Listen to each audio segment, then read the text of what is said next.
chimpanzee, nothing's written down again, you fucking... That's the jingle for excerpts from Karl's diary. This is all legitimate stuff. Ricky and I have had no input in this. This is the first time we get to read it. Went and did some shopping for stuff as it was my turn. Suzanne moaned a bit because I forgot orange juice and bought some cheap toilet paper. She always buys the expensive toilet paper. I don't know why they make toilet paper with pretty patterns on it. That made it into the diary. Up and out at 9 o'clock to go to the Cotswolds. Now, I think this was a gift for your girlfriend, wasn't it, for her birthday? Yeah, it was a you went to the birthday and Cotswolds, so I just went for one night. Got the car and headed off. We found the B&B, but they wouldn't let us in the room because we were early. We went for a walk. There was not much around the B&B, so we had a quick walk around the car park and went back in. Happy birthday.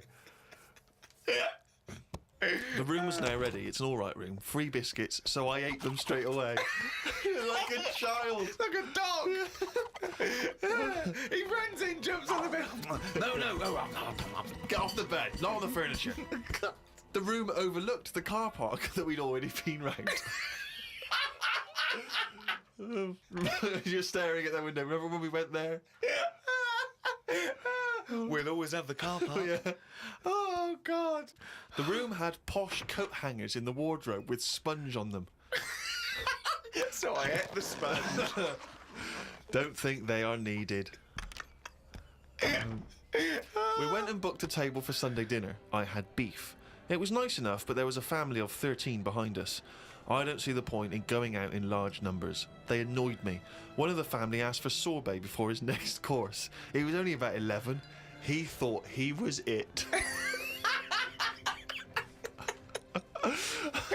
I said to Suzanne, I've had enough and needed a kip. Watched Planet Earth on BBC One. They filmed a panda for 4 weeks and all it did was sit in its cave. It did nout. If I was Fiat, I wouldn't name one of my cars after them as it suggests it won't work or go very far. It'd be like bringing out a Ford Sloth. No one would buy it.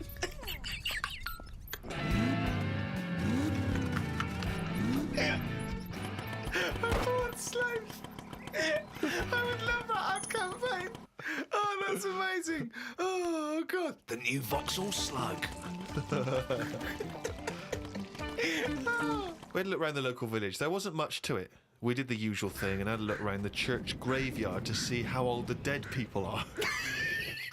Suzanne's had a hell of a time so far. She's gone to the Cotswolds, the room wasn't ready, she's seen the car park, and now let's go and play how old the dead people are. I like the fact that you mentioned we did the usual thing of having a look around the church graveyard. Do you make her do that every time you go away? I like the fact, I want to know what she did for 2 hours when you slept. She just looked out at the car park, just like, memories. But that's what you do, though, isn't it, when you go to these places? There's nothing else, unless you want fudge. Or, you walk around the church graveyard and have a look. There's nothing. We went home. It took 3 hours to drive back. People say they go to the country to see the wildlife. I saw rabbits, pheasants and a fox on the way home. They were all dead in the road.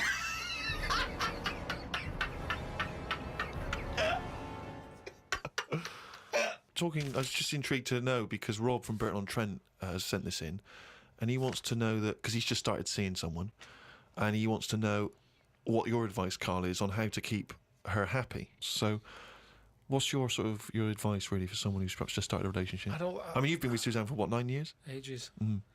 I think you should just do what you want, and then if they like it, then they're the right ones for you. So don't go out of your way too much. I mean, I got her the posh badge for a birthday. That's once a year. Rest of the time it's kind of like, I like weird stuff. I like watching weird stuff and all that. Now and again I won't make her watch it. I'll tape it. This is amazing advice. But sometimes this is amazing advice. Sometimes you just say, no, come on, the bloke with the 2 heads on, I want to watch it live. So give and take is what you're saying there. That's all. It shouldn't be hard. As soon as it's hard, it's not right. So just go about your business. See if she joins in. Woke up to the Commonwealth Games on the radio. Now, what are you making of the Commonwealth Games? Is that something that interests you? Are you a sports fan? I'm not really. It just seems to be sort of wasted. If people are running fast, use it. Do you know what I mean? Rather than just trying to beat your own record or someone else's, do something where you do have to run. If you're a good swimmer, be a lifeguard.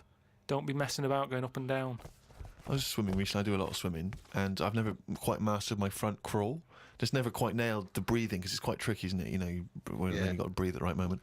And so I'm in the swimming pool in the local gym, and there's a guy bombing up and down, really doing a great forward stroke. So I waited till he came up, and sort of went, "Excuse me, mate. I was just watching you when you were doing your front crawl. I was really impressed.